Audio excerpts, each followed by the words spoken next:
नमस्कार दोस्तों, आपका स्वागत है आपके अपने YouTube चैनल वैदिक विजन्स पर। आज हम बात करेंगे मानव जीवन के 5 ऋणों के बारे में जो हमारे जीवन की आधारशिला हैं। हिंदू शास्त्रों में मानव जीवन को 5 ऋणों से ग्रस्त माना गया है।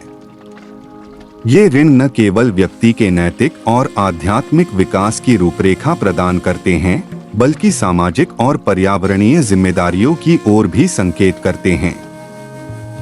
इन 5 प्रकार के ऋणों को पंच महायज्ञ के रूप में भी जाना जाता है। यह 5 ऋण हैं: देव ऋण, ऋषि ऋण, पितृ ऋण, मनुष्य ऋण और भूत ऋण। आइए पहले समझते हैं देव ऋण के बारे में। देव ऋण, जो हिंदू धर्म में एक महत्वपूर्ण अवधारणा है, भक्तों और देवताओं के बीच के अदृश्य बंधन को दर्शाता है। यह ऋण इस बात का प्रतीक है कि हर व्यक्ति ब्रह्मांड के नियमों और देवताओं के प्रति कुछ ऋणी होता है। देव ऋण का आधार है यह मान्यता कि मनुष्य का जीवन और उसके कर्म देवताओं की कृपा पर निर्भर करते हैं। इस ऋण को चुकाने के लिए भक्तों को धार्मिक अनुष्ठान, यज्ञ, पूजा पाठ और देवताओं की सेवा करनी चाहिए। इससे उन्हें आध्यात्मिक शांति और दिव्य आशीर्वाद प्राप्त होता है। दूसरा ऋण होता है ऋषि ऋण। यह ऋण व्यक्ति को उन ऋषियों और गुरुओं के प्रति उत्तरदायित्व की याद दिलाता है जिन्होंने ज्ञान, धर्म और आध्यात्मिकता की गहराइयों का पथ प्रदर्शित किया है। ऋषि ऋण इस बात की पुष्टि करता है कि हमें अपने जीवन में जो ज्ञान प्राप्त होता है वह हमारे पूर्वज ऋषियों और गुरुओं की अनमोल देन है। इस ऋण को चुकाने का अर्थ है उनके द्वारा प्रदत्त ज्ञान का सम्मान करना और उसे आत्मसात करना।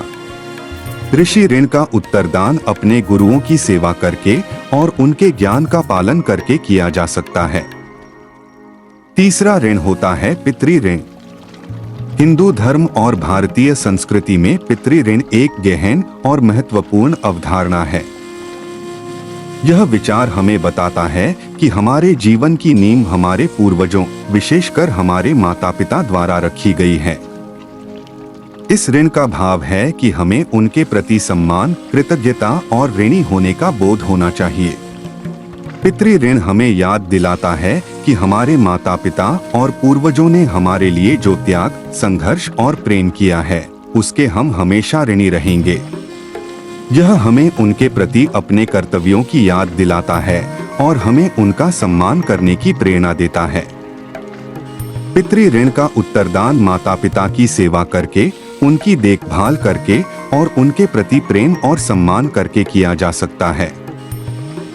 हमें पूर्वजों की मृत्यु के बाद उनके लिए उचित श्राद्ध और तर्पण करना चाहिए।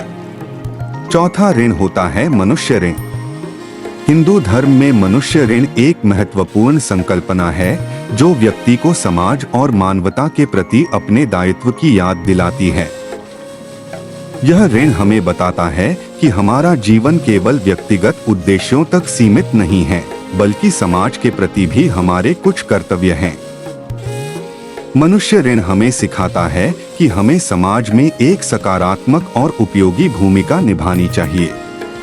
यह हमें दूसरों की मदद करने, सामाजिक उत्थान में भागीदारी करने और मानवता के प्रति सेवा का भाव रखने की प्रेरणा देता है। मनुष्य ऋण का उत्तरदान समाज में वंचित और जरूरतमंद लोगों की मदद करके, आर्थिक या भौतिक सहायता प्रदान करके और दयालुता के कार्य करके किया जा सकता है। अंतिम ऋण होता है भूत ऋण। भारतीय दर्शन में भूत ऋण का विशेष महत्व है जो हमें प्रकृति और सृष्टि के प्रति हमारे दायित्वों की याद दिलाता है। यह ऋण हमें बताता है कि हमें अपने आसपास के पर्यावरण और सभी जीवों के साथ संतुलन और सम्मान का संबंध बनाए रखना चाहिए। भूत ऋण का अर्थ है प्रकृति और जीव जंतुओं के प्रति सम्मान और करुणा। यह हमें याद दिलाता है कि हमारा अस्तित्व प्रकृति के संसाधनों पर निर्भर है और हमें इन संसाधनों का संरक्षण करना चाहिए। भूत ऋण का उत्तरदान प्राकृतिक संसाधनों का संरक्षण करके, वन्य जीवों और पशुओं की रक्षा करके और प्राकृतिक संसाधनों का सम्मानपूर्ण और संतुलित उपयोग करके किया जा सकता है। ये 5 ऋण हमें याद दिलाते हैं कि हमारा जीवन एक सामाजिक संतुलन पर आधारित है। हमें इन ऋणों को समझना और उन्हें चुकाने की दिशा में कार्य करना चाहिए। धन्यवाद और जय श्री राम।